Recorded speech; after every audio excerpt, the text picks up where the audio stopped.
So we'll go ahead with next question. Again a very good level question. तो इस type के question को solve कैसे करना, एक बार मेथड समझ लो, अपने आप क्वेश्चन सॉल्व होते हैं।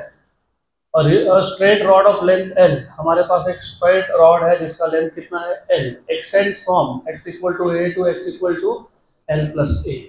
मतलब वो जो रॉड का एक एंड है वो a डिस्टेंस पे ओरिजिन से, तो दूसरा कितने डिस्टेंस पे हो गया L plus a। The gravitational force it exerts, the gravitational force it exerts on a point mass m at x equal to 0। तो ये जो पॉइंट मास है m वो कहाँ रखा है, x equal to 0, मतलब कहाँ रखा है, origin. If mass per unit length of the rod is, mass per unit length का कॉन्सेप्ट में तुमको वो, इफ यू रिमेम्बर, हमने लिनियर डेंसिटी, हमने एक क्वेश्चन देखा था जिसमें एक प्लैनेट पे हमने एक वेल मतलब कुआं डिग किया था जिसका डेप्थ कितना था r/5। उस केस में तुमको मैंने बताया था कि ये जो मास पर यूनिट लेंथ क्या है, नहीं याद होगा तो वापस बता देता हूँ मैं आपको। सिंपल सी बात है, सपोज मेरे पास एक रॉड है, उसका मास है 10 kg, कितना है, और उसका टोटल लेंथ है 5 मीटर, कितना है 5 मीटर बराबर। तो हर एक मीटर में कितना मास, 2। तो बस टोटल मास को टोटल लेंथ से डिवाइड कर दो तो क्या बन जाता है, मास पर यूनिट लेंथ। तो मैं क्वेश्चन पहले तुमको डायग्रामेटिकली समझा देता हूँ, फिर हम लोग देखेंगे इसको सॉल्व कैसे करना। तो ऐसे सारे क्वेश्चंस के लिए मेथड सेम ही होता है। तो मेथड समझ लो, हमारे पास एक रॉड है, वी हैव अ रॉड। इस रॉड का मास आपको कुछ बोला होगा, सम मास नहीं बताया, कोई बात नहीं। तो ये रॉड है, ये रॉड का एक एंड ओरिजिन से a डिस्टेंस पे है, क्योंकि यहाँ पे ओरिजिन है। और जो दूसरा एंड है वो हो जाएगा L प्लस a पे। ऐसा क्यों, क्योंकि ये a है और what is the length of the rod है, तो दूसरा पॉइंट कहाँ आएगा, दूसरा एंड कहाँ आएगा, L प्लस a। पक्का पक्का। अब आपको क्या बोला है, आपको ऐसा बोला है कि हमारे पास एक और पार्टिकल है, वो कहाँ पे रखा है, ओरिजिन में, और ये पार्टिकल का मास कितना है m, कितना है m। तो देखो ये भी मास है, ये भी मास है। Every particle of matter attracts every other particle of matter. याद है क्या, तो दोनों में कौन सा फोर्स होगा, ग्रेविटेशनल फोर्स। बस आपको यही पूछा है, the gravitational force it exerts. तो ये पूरा रॉड इस पार्टिकल पे कितना ग्रेविटेशनल फोर्स एक्सर्ट करेगा, कंडीशन मास पर यूनिट लेंथ, जिसको तुम लीनियर मास डेंसिटी बोलते हो, जिसको हम लोग लैम्डा से डिनोट करते हैं। याद है कि ये मास अपॉन लेंथ होता है, where m is the mass of the rod and n is the length of the rod. इसका तुमको इक्वेशन दिया है, क्या इक्वेशन दिया है, a प्लस bx स्क्वायर। तो क्वेश्चन समझा यहाँ तक, पक्का पक्का, सर 100%। अब इस टाइप के क्वेश्चंस को सॉल्व करने का एक स्टैंडर्ड मेथड है, बस वो स्टैंडर्ड मेथड हमेशा याद रखो। ये जो रॉड है ना, इस रॉड को हम इमेजिन करते हैं to be made up of large number of small elements. तो हम ऐसा इमेजिन करते हैं, जो रॉड है ऐसे छोटे छोटे छोटे छोटे छोटे छोटे एलिमेंट से बना है। तो वी ऑलवेज इमेजिन, मैं थोड़ा सा यहाँ पे लिख के भी देता हूँ क्योंकि आगे इस टाइप के क्वेश्चन को सॉल्व करने के लिए काम में आएगा। We imagine the rod to be made up of large number of length elements, इसको length element बोलते हो, large number of length elements। और जितने भी लेंथ एलिमेंट तुम इमेजिन करोगे सबका लेंथ क्या लोगे, सेम। तो each of length dx, तो जितने भी एलिमेंट्स मैं इमेजिन करूंगा उसका लेंथ क्या होगा, dx। तो large number of length elements, each of length dx। अब इन सारे एलिमेंट्स में से मैंने सिर्फ एक एलिमेंट इमेजिन कर लिया और इस एलिमेंट का लेंथ कितना है, dx है। और ये जो एलिमेंट है dx, ये ओरिजिन से कितने डिस्टेंस पे है, x, कितने डिस्टेंस पे है, x। तो इमेजिन वन सच एलिमेंट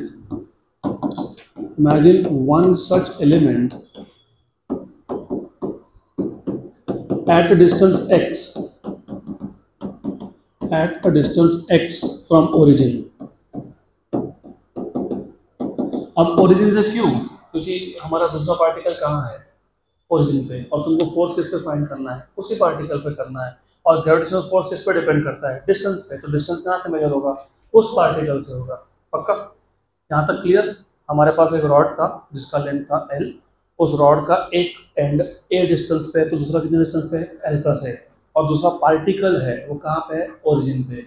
हमको ये देखना है कि ये रॉड ने उस पार्टिकल पे कितना ग्रेविटेशनल फोर्स लगाया। तो हमने क्या किया, क्योंकि पूरे रॉड का एक साथ नहीं फाइंड कर सकते हो, तो जब तुम एक साथ पूरा फोर्स नहीं निकाल सकते हो तो तुम ऐसा इमेजिन करते हो कि rod is made up of large number of small small small small elements. हर एक का लेंथ कितना है, dx, उसमें से एक एलिमेंट ले लिया मैंने, कितने डिस्टेंस पे है, x। अब पहले इसमें और इसमें फोर्स निकालो, तो gravitational force between this element and the particle, so therefore gravitational force। अच्छा बाय द वे, ये जो एलिमेंट था जिसका लेंथ dx है, इसके मास को dm बोल देता हूँ। क्या बोल देता हूँ, dm। So imagine one such element at distance x from the origin with mass dm, with mass dm। Then gravitational force between this element and the particle at origin,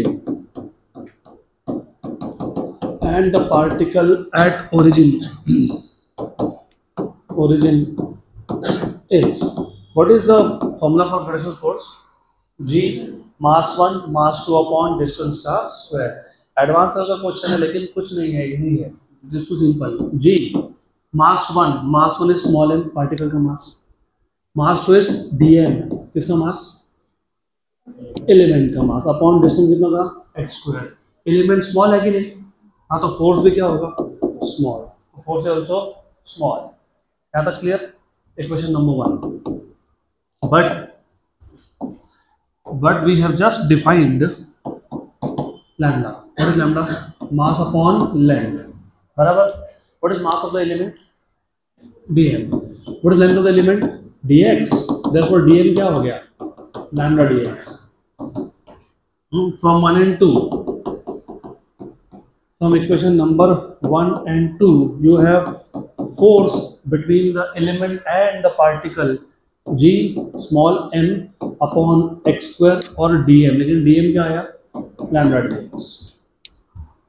पक्का पक्का, श्योर, गुड, याद रखना, ये हमको काम में आने वाला है। और ये जो लैम्डा है, लैम्डा वो कितना दिया हुआ है, a+bx² है ना, गुड। तो but lambda equal to a+bx², therefore force equal to g small m upon x², lambda बड़ी लैम्डा, a+bx², साथ में क्या लगाएंगे, dx, वो dx का हो। Sure 100% clear.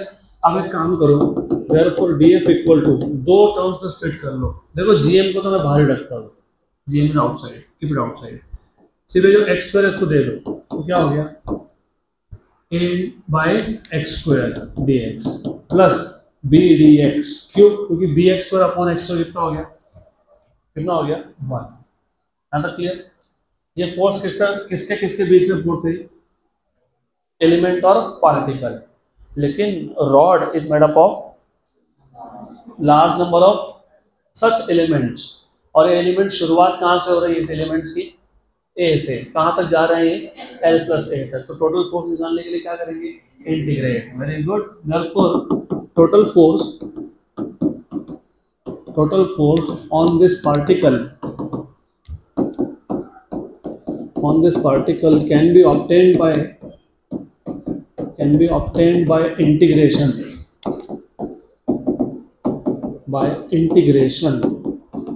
अभी इंटीग्रेशन को इफ यू रिमेंबर, तो टोटल फोर्स अगर आपको निकालना है तो total force is integration for all the small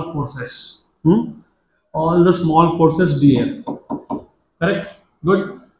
कहाँ से स्टार्ट हुआ, a से, कहाँ तक, L+A। Integration a to l plus a dx. What is dx? g m a by x square dx plus b dx. सही है. अब g और m क्या है? कॉन्स्टेंट्स है. कॉन्स्टेंट इंटीग्रेशन के कहाँ जाते हैं? बाहर. बराबर. अब ये हमारे पास दो टर्म्स है, दो टर्म्स, तो दोनों को सेपरेट करके दो इंटीग्रल बना लेंगे. बनाए क्या? यस. तो gm बाहर आ गया. Integration a by x square d x और इंटीग्रेशन b dx, और दोनों पे लिमिट्स क्या रखने वाली है? सेम. तो मैं काम करता हूँ, कॉमन लिमिट्स को ऐसा बाहर डाल देता हूँ. चलता है क्या ऐसा? यस. अब ये a कौन है? कांस्टेंट है. और b भी कौन है? तो कांस्टेंट इंटीग्रेशन के बाहर, तो उसको बाहर रखो. तो therefore you have f equal to, देखो g और m तो वैसे भी कांस्टेंट था. इस पहले इंटीग्रल में से a आ गया बाहर, और x रेस टू 2 ऊपर जाके x raise to -2 plus b आ गया बाहर. Integration dx. पक्का. Limit a to l plus a. Sure. Good. तो f equal to g m a. What is integration of x raise to m? x raise to n plus 1 upon n plus 1. तो what is integration of x raise to -2? x raise to -2 plus 1 upon -2 plus 1. और dx का integration सिर्फ क्या होता है? x. a to l plus a. तो therefore f equal to g m. पक्का. Sure. ये -1 आया. ये a है और ये x रेस टू -1 है, तो नीचे आके +1 हो गया. तो -a by x plus bx from a to l plus a. पक्का. अभी एक काम करो, जो पॉजिटिव वाला है ना उसको पहले लिख लेते हैं, मतलब bx को पहले लिख लेते हैं, और जो नेगेटिव है उसको बाद में लिखते हैं. ऐसा लिख लेते हैं. अब क्या करेंगे? Upper limit minus lower limit. तो यू हैव g. आंसर एक बार देख लो, gm के टर्म्स में है तो ठीक है. देखो gm बाहर है ना. तो ये हिंट होता है कि जो तुमने प्रोसेस किया वो करेक्ट प्रोसेस है. तो करेक्ट प्रोसेस है. ठीक है, चलने तो फिर अब b को बाहर रखो. Upper limit l plus a minus lower limit a को बाहर रखो, -a को बाहर रखो. Upper limit l plus a minus lower limit a. हो गया. What is this? bl. क्या है ये? bl minus a minus l minus a minus l minus a और a कैंसल. a और a माइनस l. अरे चलो एक स्टेप बढ़ा देता हूँ. a minus l minus a minus क्यों? क्योंकि जब तुम ब्रैकेट ओपन करोगे तो माइनस नीचे क्या आएगा? a इंटू क्या आएगा? a इंटू क्या आएगा? l प्लस a और a क्या हो गया? कैंसल. ये माइनस l क्या हो गया? Plus l. क्या हो गया? Plus l. हो गया नहीं प्लस? हाँ, तो मैं डायरेक्ट लिख दूँ क्या अभी? तो what is the final answer that you will get? यहाँ पे प्लस है और ऊपर कौन बचा था? l. कौन बचा था? l. नीचे क्या था? a into l plus a. बराबर. देखो. अच्छा, इन्होंने सिंप्लीफाई भी नहीं किया. They have not simplified. हो गया ना आंसर? फिर बताओ आंसर क्या है? ये देखो, ये हमने सिंप्लीफाई फिर भी किया. हमने इसको सिंप्लीफाई किया. नहीं करते तो -1 upon l plus a minus 1 by a. Look at the option. जरा केयरफुली देख लेना, थोड़ा ध्यान से देखोगे तो मिल जाएगा. मिल गया सी ऑप्शन में. क्यों? क्योंकि उन्होंने क्या किया? What they have done is this. सबसे पहले वो टर्म को मैं आगे लिखता हूँ. gm. इस माइनस साइन को अंदर शिफ्ट कर देते हैं. तो प्लस हो गया, तो a प्लस हो गया. जो प्लस था वो क्या बन गया? माइनस. और जो माइनस था क्या बन गया? प्लस. तो अंदर प्लस कौन हो गया? 1 बाई a. और माइनस क्या हो गया? l 1 upon l plus a. और ये साथ में कौन बचा? प्लस बी है ना। तो है ऐसा आंसर, देखो कहाँ पे है, देखो क्या ऑप्शन सी, चेक करो तो सी है।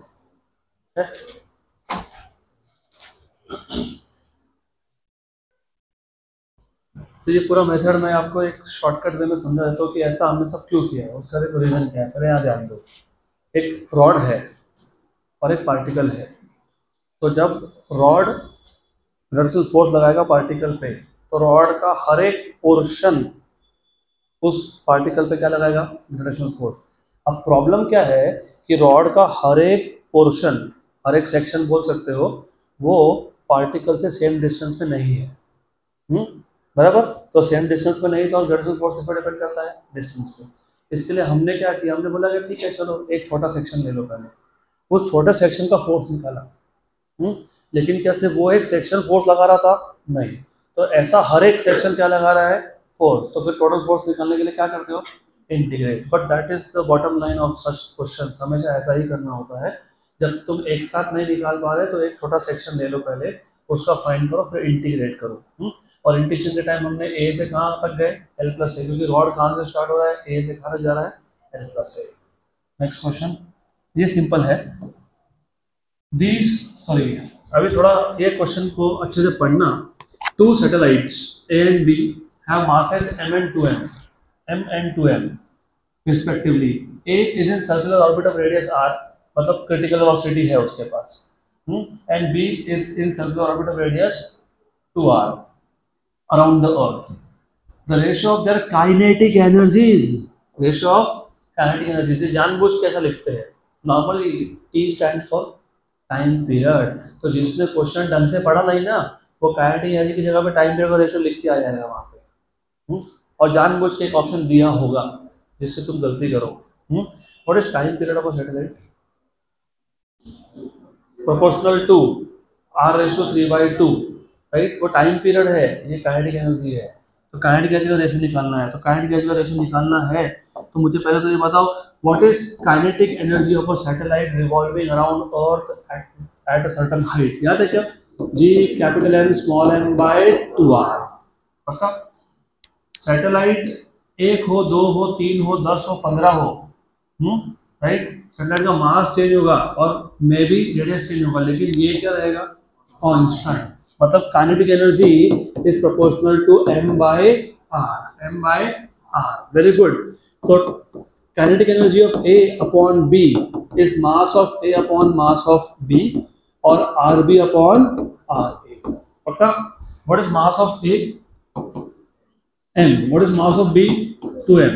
RB इट इज देखो क्वेश्चन अगर ढंग से पढ़ा होगा, इन्होंने क्या बोला है, two satellites A and B have masses m and 2m, A is in circular orbit of radius। तो ये जो R है ना, R, ये पूरे ऑर्बिट का रेडियस है।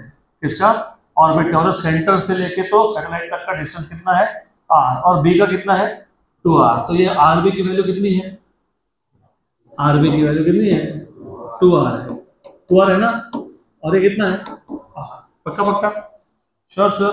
तो TA/TB क्या आ गया, 1, क्योंकि सब कुछ क्या हो गया, cancel cancel cancel cancel cancel cancel cancel, तो रेशियो क्या है, 1। Option number A. अगला क्वेश्चन, अरे वाह, पता है क्यों अरे वाह, क्योंकि हमने इस टाइप का क्वेश्चन सॉल्व करके रखा है। बताता हूँ कौन सा क्वेश्चन था, बताता हूँ कौन सा क्वेश्चन था। We have solved this question already. Motion of satellite, उस सेक्शन में क्वेश्चन नंबर 3 था।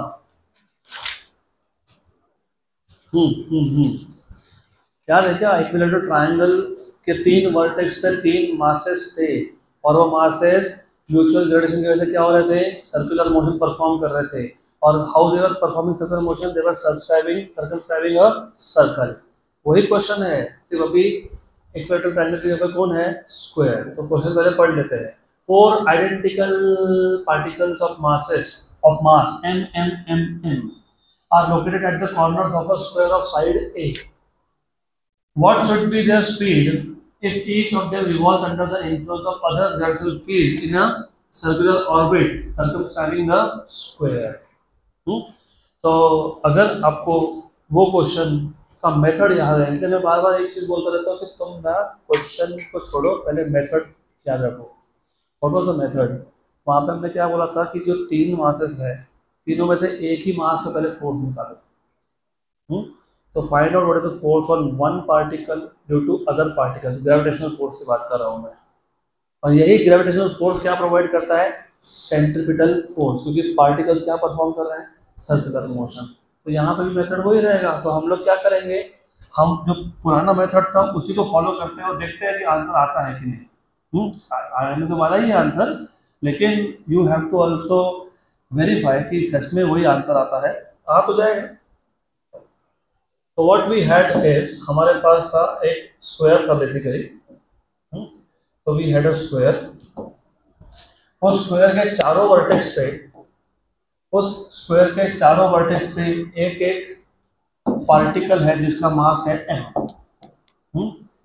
तो you have something like this. Just a minute, एक मिनट। यस, फाइनली मोर और लेस। तो ऐसा है, यू हैव 4 वर्टिसेस, हर एक वर्टेक्स पे एक मास है, सेम मास है m m m m m, और ये चारों के चारों एक दूसरे के ग्रेविटेशनल फोर्स की वजह से घूम रहे हैं इन सर्कुलर ऑर्बिट। इसको बोलते हैं number 1, number 2, number 3 and number 4। Side length कितना है? a। तो मेथड, मैं तुमको मेथड ही लिख के बता देता हूँ कि कौन से स्टेप्स तुमने फॉलो करने हैं इस टाइप के क्वेश्चन में। Number 1, find gravitational force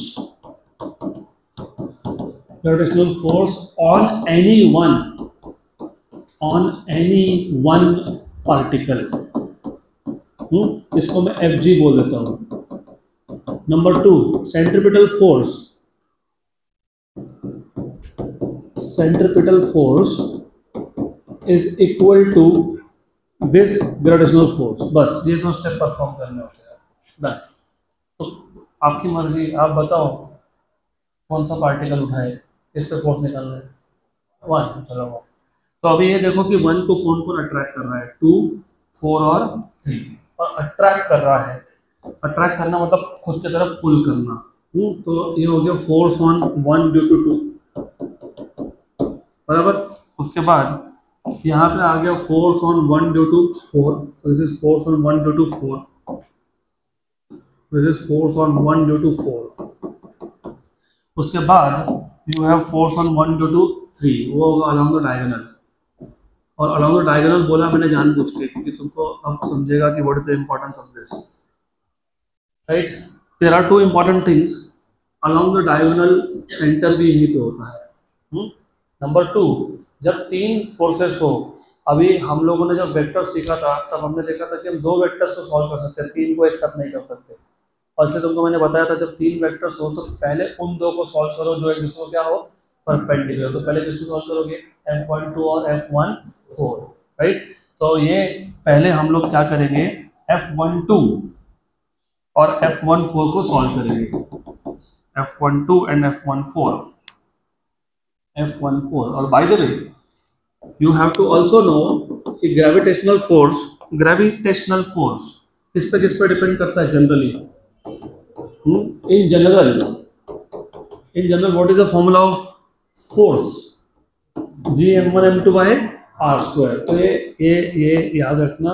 In general, F is 1/4 pi epsilon 0 first charge, second charge upon distance between the 2 charges का square। ये जनरल फॉर्मूला है, इसको याद रखना पक्का। तो अब अगर मैं F12 निकाल रहा हूँ या मैं F14 निकाल रहा हूँ, वो किस पे डिपेंड करेगा? G। ये तो चार्ज की बात आ गई ना, हम तो ग्रेविटेशन सीख रहे हैं। वैसे कुछ मिस्टेक्स इंटेंशनल भी होते हैं। ये क्यों लिखा? ऐसा सेम क्वेश्चन इलेक्ट्रोस्टैटिक्स में आएगा आपको। कहाँ आएगा? इलेक्ट्रोस्टैटिक्स। तो ये G ma mb upon r ab square. तो G अगर मैं 1 2 निकाल रहा हूँ, 1 2, 1 पे मास m, 2 पे मास m, 1 4 निकाल रहा हूँ तो 1 पे मास m, 2 4 पे मास m, तो दोनों मासेस क्या है? सेम। तो G m1 m2 मतलब क्या? m square. तो फोर्स ऑन 1 ड्यू टू 2 या फोर्स ऑन 1 ड्यू टू 4 में मासेस क्या थे, सेम। अपॉन क्या होता है, डिस्टेंस स्क्वायर। ये स्क्वायर का एक साइड है, ये उसी स्क्वायर का दूसरा साइड है, डिस्टेंस क्या है दोनों का, ए स्क्वायर। तो ये दोनों फोर्सेस का मैग्नीट्यूड क्या हो गया, सेम, डायरेक्शन नहीं है, मैग्नीट्यूड। फिर एक काम करते हैं, इन दोनों का जो रिजल्टेंट है ना उसको एफ डैश बोल देते हैं, with the resultant of F12 and F14। आपको याद है कि दो वेक्टर का रिजल्टेंट क्या होता है, under root of a square plus b square plus 2ab cos theta. लेकिन जब थीटा 90 होगा, दोनों का एंगल कितना है, 90, तो जो तीसरा टर्म होता है cos 90 वो क्या हो जाता है, 0। तो ये क्या आएगा, F12 square plus F14 square. अब टेम्पररी इसको मैं नाम दे देता हूँ f, क्या नाम दे दिया, f। तो ये हो गया under root of f square plus f square, तो कितना हो गया 2f स्क्वायर, मतलब कितना हो गया √2f, कितना हो गया √2f। पक्का। एक्चुअली मैं वो नहीं बताने वाला था, लेकिन मैं बता देता हूँ। तुमने ना ये वाला पार्ट स्टेट बोर्ड में सॉल्व करके रखा है, स्टेट बोर्ड का क्वेश्चन था तुम्हारा। स्टेट बोर्ड में क्वेश्चन था कि एक स्क्वायर है, उसमें 4 वर्टेक्स पे सेम मासेस है, किसी भी एक वर्टेक्स पे फोर्स निकालो। मैं बताता हूँ आंसर, क्यों चिंता कर रहे हो। gn square upon l square square root इसके ब्रैकेट के अंदर, if you remember 2 plus under root 2 ऐसा था। अरे हमने सॉल्व किया, ये वापस सॉल्व करेंगे, कोई बात नहीं। ये सॉल्व किया हम लोगों ने। इन दोनों का रिजल्टेंट क्या होता है, इन दोनों का रिजल्टेंट क्या होता है, मैं चलो first of all what you have done in your state board classes, vertex, चारों वर्टेक्स स्क्वायर के जिसका साइड लेंथ अगर a हो, तो किसी भी एक पे जो फोर्स होता है ना, ये ऐसा आता है। I will prove this now, क्या होता है ऐसा, बताता हूँ। इसका रिजल्टेंट का डायरेक्शन कहाँ जाता है, अलोंग द डायगोनल। तो ये आ गया आपका f डैश का डायरेक्शन। और इसी डायरेक्शन में कौन था, F13, so F13। now you can say that f dash and F13 are in same direction, तो जब फोर्स का डायरेक्शन सेम हो तो रिजल्टेंट कैसे निकालते हो, डायरेक्टली एडिशन, क्योंकि डायरेक्शन क्या था, सेम। और हम फोर्स किस पे निकाल रहे हैं, पहले पे। तो total force on the first is f dash plus कौन, F13। लेकिन ये F13 क्या है, ये g, mass on 1 m, mass on 3 m square upon distance. ये डायगोनल है, स्क्वायर का डायगोनल कितना होता है, √2a। तो √2a का स्क्वायर कितना आ गया, 2a स्क्वायर, कितना आ गया, 2a स्क्वायर। आया कि नहीं, श्योर 100%। तो ये gm स्क्वायर बाय इसको क्या बोला तुमने, f, तो ये भी क्या आ जाएगा फिर, f/2। therefore f1 equal to f dash, what is f dash, √2f plus F13 को कितना है, f/2। तो व्हाट इज f1, क्या कॉमन निकला, f √2 plus 1/2, what is f, gm square by a square, √2 plus 1/2। आगे अभी 10 दिन पहले मैंने ये सिखाया था, 10 दिन भी ज़्यादा बोल दिए। ये हमने क्वेश्चन सॉल्व किया था, आपके स्टेट बोर्ड का क्वेश्चन है, यहाँ तक स्टेट बोर्ड में हुआ था। अब उसके आगे इट्स लाइक अ सीरियल, पिछले एपिसोड में यहाँ तक देखा था, अब उसके आगे स्टेप 2। ये सेंट्रीपिटल फोर्स कौन प्रोवाइड कर रहा है, ट्रांसवर्स फोर्स, और वो तुमने क्या फाइंड किया, F1। Now therefore centripetal force acting on first particle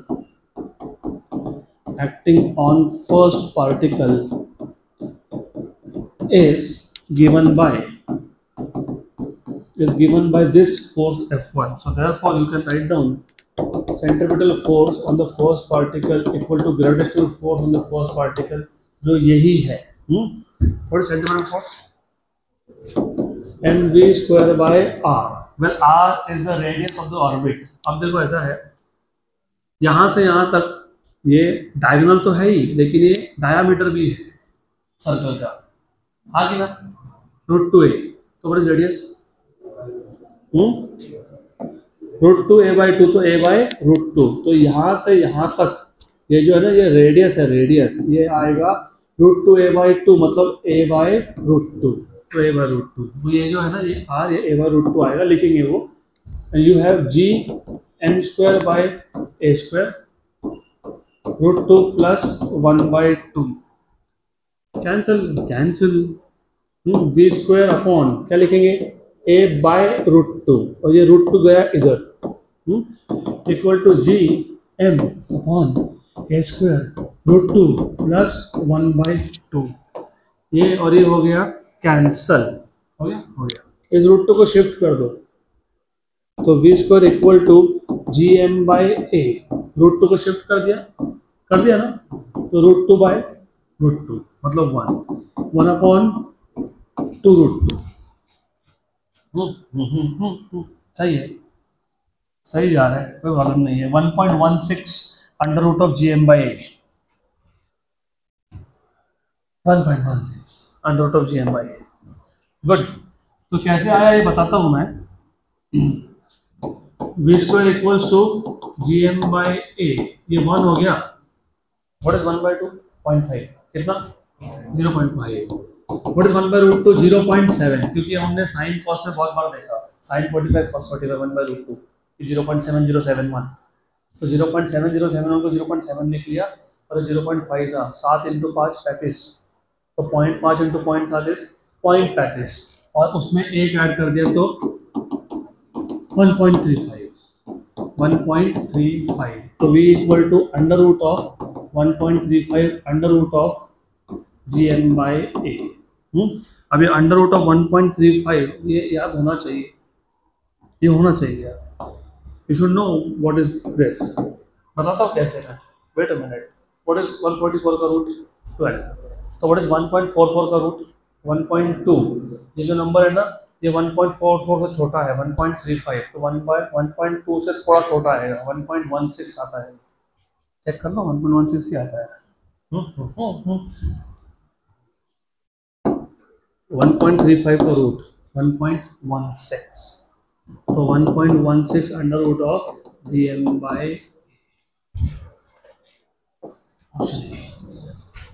हो गया।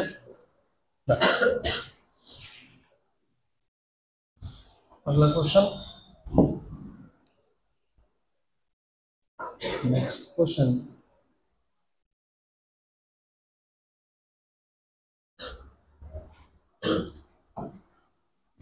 13. A rocket has to be launched from Earth in such a way that it never returns. Escape करवाना है उसको.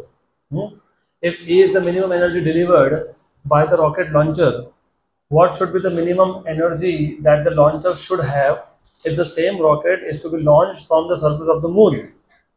Assuming that the density of the Earth and the moon are equal, density of moon and Earth are equal, and that the Earth's volume is 64 times of volume of moon.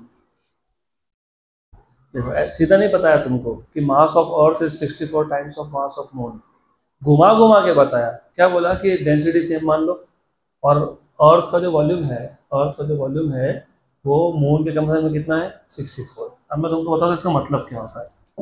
ऐसा है, what is density, जल्दी बताओ, mass upon volume, पक्का sure 100%? 100% ना, तो मैं volume into density को मास लिख सकता हूँ ना, सही है।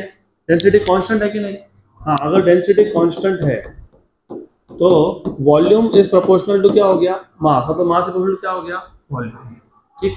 तो अगर वॉल्यूम अर्थ का 64 टाइम्स ऑफ मून है तो मास भी क्या है, 64 टाइम्स है, तो mass of earth upon mass of moon is volume of earth upon volume of moon, लेकिन volume of earth is 64 times of moon. Therefore, this V by Vm is how much, 64, and therefore mass of Earth upon mass of Moon is how much, 64। तो कैसा time waste करवाया तुम्हारा, फंस गए trap में। तो JEE is not that कि question difficult होते हैं, और कुछ क्वेश्चन होते हैं डिफिकल्ट, लेकिन वो लोग ये भी मेक श्योर करते हैं कि स्टूडेंट का टाइम कहाँ वेस्ट हो। तुमने ये सब इतना करके टाइम वेस्ट कर लिया, और मैंने तुमको बताया क्योंकि तुम मत करना। अगर डेंसिटी सेम हो, वॉल्यूम का रेशो दिया है तो मास का रेशो भी वही बनता है फिर। हो गया। अब इस क्वेश्चन को वापस एक बार समझते हैं। हमको एक रॉकेट को अर्थ के सरफेस से लॉन्च करना है। क्या करना है? लॉन्च। ऐसा लॉन्च करना है कि वापस आए ही नहीं, मतलब क्या हो जाए? एस्केप। तो तुम उसको क्या दोगे? काइनेटिक एनर्जी दोगे। वो काइनेटिक एनर्जी कितना दोगे? Half mv escape square. बराबर? सही है? करेक्ट? Sure sure, good. और यही रॉकेट लॉन्चर, इसी रॉकेट को अगर मून के सरफेस से लॉन्च करना है और एस्केप करवाना है तो कितना एनर्जी देना पड़ेगा, ऐसा आपसे पूछा है। तो ऐसा है, यू हैव टू रिमेंबर, मैं थोड़ा सा थ्योरी बता रहा हूँ लेकिन नेक्स्ट टाइम से do not expect that I will tell you theory every time again and again. You have to know this now. जब हम किसी भी प्लैनेट, किसी भी मून, किसी भी मतलब even though from earth also जब एस्केप करवाना हो तो हमने लॉजिक क्या लगाया था? हमने बोला था कि इसको ए पॉइंट मान लो और बी पॉइंट कहाँ मान लो? इन्फिनिटी पे। फिर क्या करो? कॉन्जर्वेशन ऑफ एनर्जी किया था क्या ऐसा? Total energy at A equal total energy at B किया था ना? तो तुमने क्या बोला था कि टोटल एनर्जी एट बी ये जीरो होता है क्योंकि काइनेटिक एट बी जीरो है, क्योंकि रॉकेट मतलब ऑब्जेक्ट मैक्सिमम हाइट तक पहुंच गया। यहाँ पे मैक्सिमम हाइट कितना है? इन्फिनिटी। तो मैक्सिमम हाइट पे स्पीड क्या हो जाता है? जीरो। और इन्फिनिटी डिस्टेंस पोटेंशियल भी क्या होता है? जीरो। तो ये जीरो आता है। ऐसा तुमने तब बोला था। इसको क्या लिखा था तुमने? Kinetic at A plus potential at A. Kinetic at A is half mv square, क्योंकि एस्केप करवाना है तो उसको काइनेटिक एनर्जी देना पड़ेगा। And what is this? Minus G capital M small m by r, क्योंकि वो कहाँ पे बैठा था? अर्थ के सरफेस पे। इसको इक्वल टू तुमने क्या लिखा था? जीरो। फिर तुमने क्या लिखा था? Half m v escape square equal to G M m by r. ऐसा लिखा था कि नहीं लिखा था? हाँ कि ना? बस वही तो है। सिर्फ इधर क्वेश्चन में ना ये हाफ एम बी स्क्वायर को ई बोला है इन्होंने। they are calling this as E. Done. They have called this as E. If E is the minimum energy delivered by the rocket launcher, what should be the minimum energy that the launcher should have if the same rocket is to be launched from the surface of moon? तो ये जो तुम्हारा kinetic energy था वही E है। अभी किस पे डिपेंड करता है? जी पे। जी चेंज होने वाला है क्या? नहीं। मास ऑफ सैटेलाइट रॉकेट, जितना रॉकेट का मास अर्थ के सरफेस पे उतना ही कहाँ है? तो स्मॉल एम कांस्टेंट है। और क्या कांस्टेंट है? जी कांस्टेंट है। कैपिटल एम कांस्टेंट नहीं है, क्योंकि यहाँ पे तुम एक केस में उसको अर्थ से लॉन्च कर रहे हो, दूसरे केस में मून से। हो गया? तो E is proportional to m by r। Good.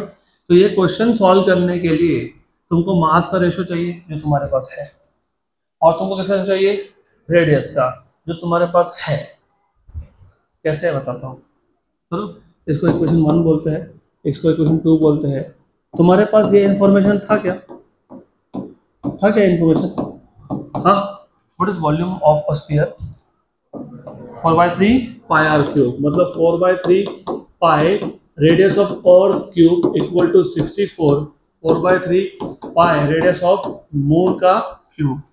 तो 4/3 कैंसल हो गया, तो r e cube by r m cube कितना आया? 64। तो जब क्यूब रूट लूंगा तो r e by r m 64 का क्यूब रूट पता है कितना होता है? 4। कितना होता है? 4। तो ये भी तो तुम्हारे पास था, इक्वेशन नंबर लेटर से 3। अब तुमको चाहिए energy from moon, from the surface of moon upon energy from the surface of earth. Directly proportional किसको है? मास को। तो mass of moon upon mass of earth. Inverse किसके साथ है? रेडियस। तो radius of earth upon radius of moon. हाँ कि ना? Energy required from surface of moon upon E, क्योंकि इसको ई बोला है। पक्का? गुड। ऐसा बोला है ना? Correct. Then what is m by me? 1/64. 1/64. It is 1/64. What is re by rm? 4. 4. तो 1 जाएं 16 जा, तो em इक्वल टू ई उधर गया e by 16। देखो e by 16 होगा कहीं ऑप्शन से, ऑप्शन नंबर बी। तो अभी ये क्वेश्चन इतने सारे स्टेप्स में करना है क्या? नहीं। तो कैसा करना है? ट्रिक। ट्रिक।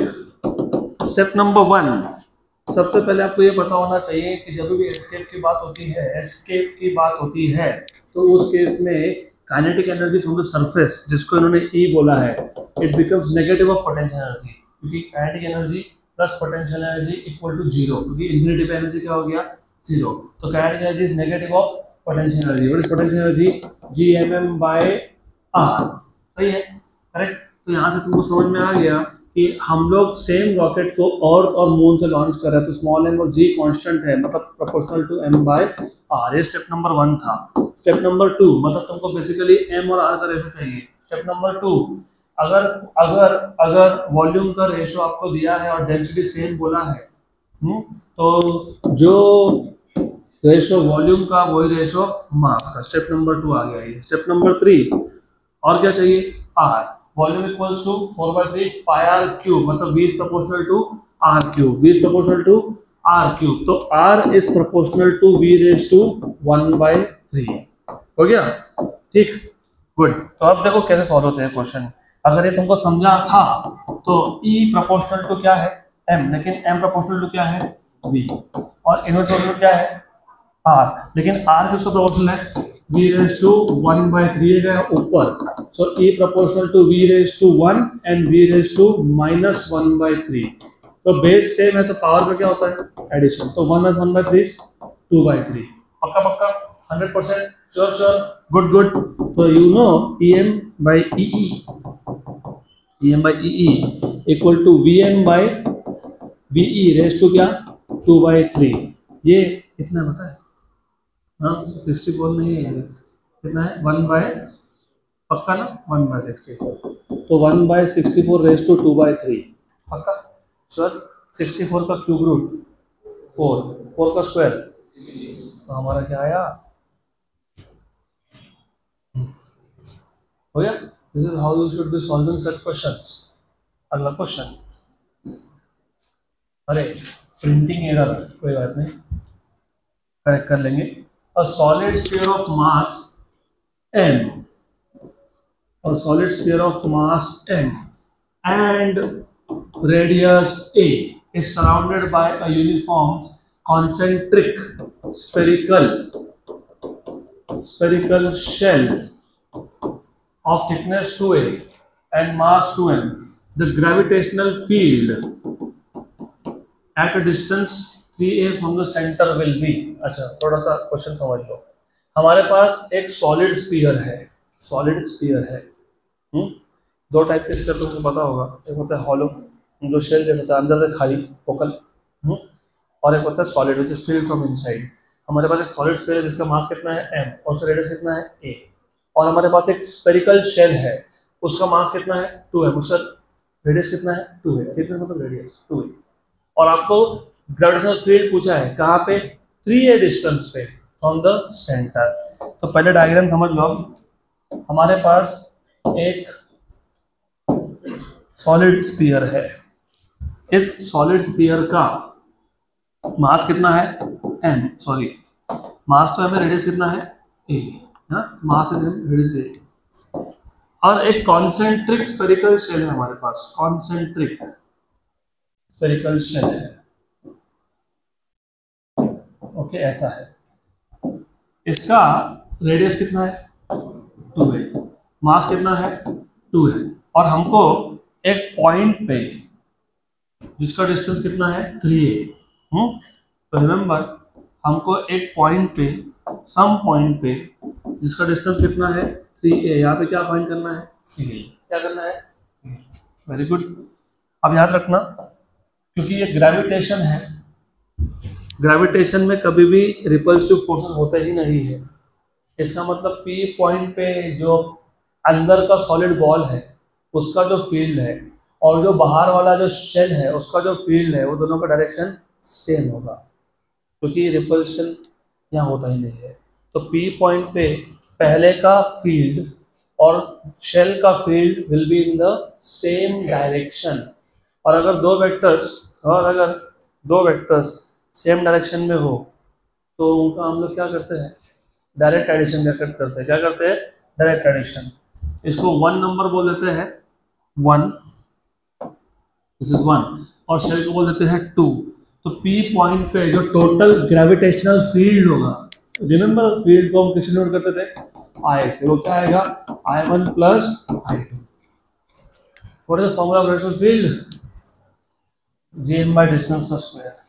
हाँ तो याद होना चाहिए ना, Gm1 बाय डिस्टेंस का स्क्वायर। बताओ what is the distance of this point from the centre of the first one, 3a। तो मैं इसको फिलहाल तो R1 बोल देता हूँ, प्लस Gm बाय डिस्टेंस का square, Gm by R2 square, कौन सा मास, M2।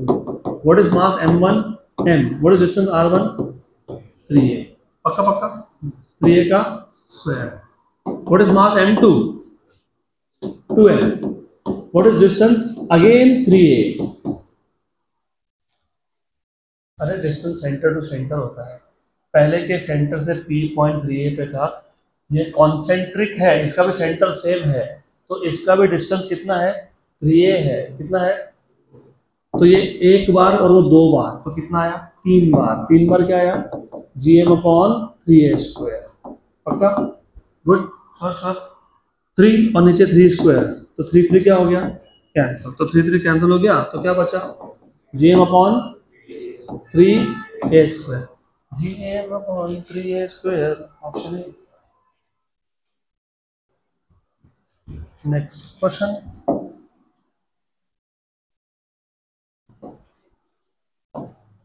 वापस से printing error. A particle is moving in a circular orbit in gravitational field produced by a mass density rho of r equal to k by r square. Identify the correct relation between the radius r of the particle's orbit and time period. तो पहले तुम ना question अच्छे से समझ लो। Question में ऐसा बोला है, हमारे पास एक टेस्ट पार्टिकल है जो एक सर्कुलर ऑर्बिट में है, और सर्कुलर ऑर्बिट में होता है बिकॉज ऑफ सेंट्रीपिटल फोर्स, और सेंट्रीपिटल फोर्स कोई ना कोई तो प्रोवाइड करता है। यहाँ पे जो सेंट्रीपिटल फोर्स है वो आ रहा है बिकॉज ऑफ ग्रेविटेशनल फील्ड। एक ग्रेविटेशनल फील्ड किसने प्रोड्यूस किया है, मास डेंसिटी ने। नॉर्मली तुमको क्या बोलते हैं कि मास और दूसरा मास, फिर आप बोलते हो इस मास में कैपिटल M में, और टेस्ट पार्टिकल के मास में स्मॉल m में ग्रेविटेशनल फोर्स है Gm1 M2 bye r square, और वो क्या प्रोवाइड कर रहा है, सेंट्रीपिटल फोर्स। नॉर्मली ऐसा होता है। यहाँ पे क्या बोला, एक टेस्ट पार्टिकल है, दूसरा मास डेंसिटी है, मास नहीं बताया, मास डेंसिटी बताया।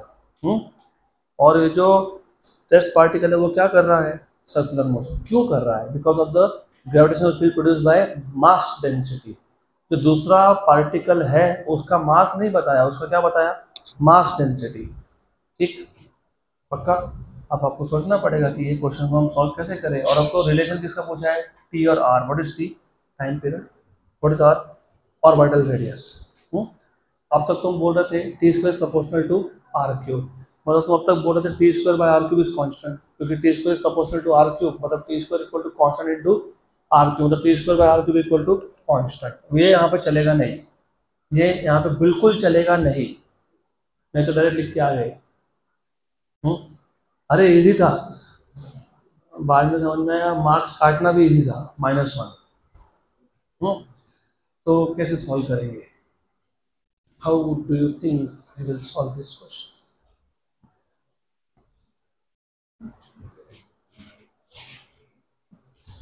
तो बातों बातों में मैंने आपको आंसर बता दिया, पर आपका ध्यान नहीं था ना। मैंने क्या बोला कि नॉर्मली मैंने क्या बोला आपको कि नॉर्मली जब एक पार्टिकल किसी और पार्टिकल के अराउंड सर्कुलर मोशन परफॉर्म कर रहा होता है, तो तुम नॉर्मली क्या बोलते हो कि सपोज इसका मास m1 है, इसका मास m1 है, इसका मास m2 है, और ये जो ऑर्बिट का रेडियस है ना वो r है, r। तो नॉर्मली हम लोग क्या बोलते हैं, हम लोग बोलते हैं कि यहाँ जो सेंट्रीपिटल फोर्स है वो किसने प्रोवाइड किया, ग्रेविटेशनल फोर्स। सही है। वही है फिर, क्या उसमें क्या डिफरेंट है, सही तो है, वही है। बड़े सेंटीमीटर फोर्स जो चक्कर काट रहा है, कौन चक्कर काट रहा है, M2। M2 को स्मॉल m मान लेता हूँ, M1 को कैपिटल M मान लेता हूँ। तो जो चक्कर काट रहा है उसका मास मतलब m v² बाय r, सही, equal to g m1 which is capital M upon into M2 upon r²। हाँ कि ना? हाँ।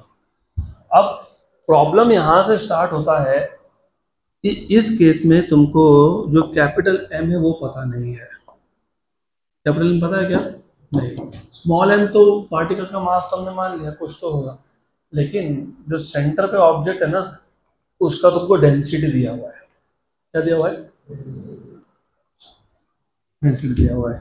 ये जो ऑब्जेक्ट है, क्लियरली बोला है, ये जो डेंसिटी है, डेंसिटी मास डेंसिटी, और तुमको दिख भी रहा होगा ये 1D ऑब्जेक्ट है कि 2D है कि 3D है। ये लाइन जैसा है, सर्कल जैसा है कि स्फीयर जैसा है? तो ये डेंसिटी कौन सा है, 1D है कि 2D है कि 3D है? तो तुमको ये पता होना चाहिए कि डेंसिटी होता है मास अपॉन वॉल्यूम। हाँ कि ना? Very good. तो what is mass, density into volume. Problem यहाँ पे ये है कि जब तुम ऐसा लिखते हो ना, तो तुम ऐसा अज्यूम करते हो, कि डेंसिटी क्या है, कांस्टेंट है, मतलब सेंटर से लेके सरफेस तक डेंसिटी सेम है, ऐसा अज्यूम करते हैं। लेकिन इधर डेंसिटी सेम बोला क्या तुमको? ये तो बड़ी गड़बड़ हो गई। तो कुछ गड़बड़ नहीं हुई। अब सिर्फ करना पड़ेगा तुमको इंटीग्रेट। क्या करना पड़ेगा? Integrate density into volume. पक्का? गुड। किस पे इंटीग्रेट? डिस्टेंस पे इंटीग्रेट। क्यों डिस्टेंस पे इंटीग्रेट? वैसे दिख रहा है डेंसिटी किससे चेंज हो रहा है, डिस्टेंस। कहाँ से? सेंटर ऑफ द स्फीयर से कहाँ तक? उसके सरफेस तक। ऐसा इंटीग्रेट करना पड़ेगा मास फाइंड करने के लिए। तो mass equals to 0 to r, what is density का फॉर्मूला, k/r², ठीक, into volume, what is volume, 4/3πr³। Capital R³ मत लिख देना, वो तो इंटीग्रेशन के बाद लिखोगे ना, अभी फिलहाल तो स्मॉल r लिखो। Very good. तो therefore you have mass capital M equal to, क्या क्या कांस्टेंट है, 4π3 और k बाहर, 4π3 और k बाहर, इंटीग्रेशन 0 to r, इसका r³/r², r³/r², r, तो r dr। What is integration of r dr? हाँ, r²/2, 0 to r। तो व्हाट इज मास, क्या आएगा, r²/2 -0, upper limit minus lower limit. पक्का?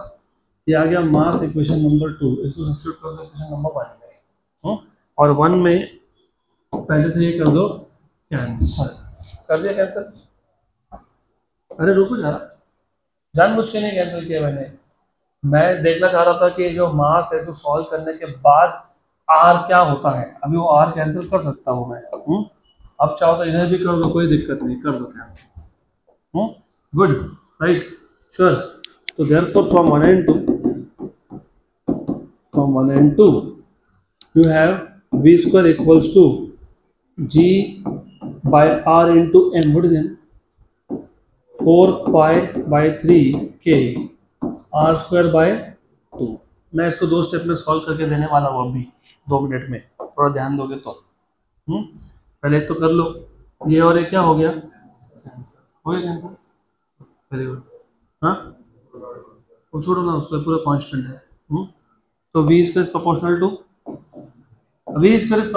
क्या, r, क्योंकि तुमको रिलेशन किसका चाहिए, r और t का।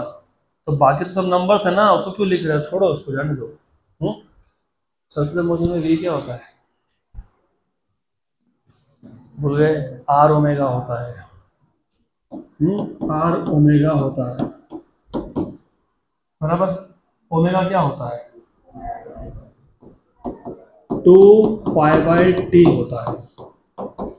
राइट, अभी स्क्वायर करेंगे तो 2 पाई का square r square by t square is proportional to r. ठीक, एक आर कैंसल, पक्का पक्का, श्योर श्योर, 100%। तो मैं इसको 2 पाई स्क्वायर आर, एक आर गया ना, प्रोपोर्शनल टू टी स्क्वायर, तो t square by r is a constant, t square by equal to constant. ऐसा तो है ही नहीं, ऐसा तो नहीं है, टी बाय आर कांस्टेंट लिखा है, लेकिन हमारे पास क्या आ रहा है, t square by r equals to constant. मैं बताऊँ, पक्का बताऊँ, जब तुमसे मैंने पूछा ये जो डेंसिटी है ये कौन सा डेंसिटी है, तुमने क्या बोला, वॉल्यूम डेंसिटी। वापस एक बार पूछता हूँ, what is linear density, mass upon length, मतलब अपॉन लेंथ है नीचे, व्हाट इज लेंथ मतलब r⁻1, what is areal density, mass upon area, what is area, r square, r, जरा इधर देखो, इधर कौन है, तो ये डेंसिटी कौन सा है, एरिया डेंसिटी। अगर मैं एरिया डेंसिटी लेता तो मैं इधर वॉल्यूम नहीं लिखता, मैं क्या लिखता, ए लिखता है, ठीक। और अगर ए लिखता तो 4/3 नहीं, 4 पाई आर स्क्वायर लिखता है, और ये आर स्क्वायर कैंसिल होता। अगर वो कैंसिल होता तो हमारा काम तो बड़ा आसान होता, बाहर से कौन होता, 4 पाई के, कौन होता, 4 पाई के, और अंदर ये होता क्या, नहीं, तो इंटीग्रेशन किसका हो रहा है, सिर्फ डी आर का, सिर्फ डी आर का इंटीग्रेशन क्या होता है, आर, क्या होता है, आर होता क्या, हाँ, तो ऐसा आता क्या, यस। अगर ऐसा आता तो इधर कौन आता, आर, इधर कौन आता, आर, ये आर आया, पक्का पक्का, सर। तो वो जो तुमने m की जगह पे ये सब लिखा था 4/3 पाई आर क्यूब, तो ये नहीं लिखते, 4 पाई के लिखते, क्या लिखते, 4 पाई के, उधर क्या लिखते, आर, और नीचे भी कौन है, आर, ये आर और आर क्या हो गया, कैंसल, पक्का पक्का, श्योर, ये क्या हो गया, कैंसल। ये पूरा का पूरा क्या है, कांस्टेंट है क्या ये। तो इसके बाद की एक स्टेप चेंज हो जाती है, तुम बोलते हैं कि वी स्क्वायर क्या हो गया, constant, V square proportional to, मतलब V square is constant basically, तो V square is equal to क्या आ गया, कांस्टेंट। अगर वी स्क्वायर कांस्टेंट है तो वी भी क्या है फिर, हाँ कि ना, you know speed is distance upon time, distance is 2 pi r upon time is t equal to constant, तो t by r भी क्या हो गया, क्या आ गया, t by r कांस्टेंट, क्या आ गया, t by r, देखो ऑप्शन सी होगा ही है, तो गलती हुई, ये कौन सा डेंसिटी था, एरियल, तो ऐसा जरा इक्वेशन देख के सॉल्व करो, done. So that is the end of this chapter.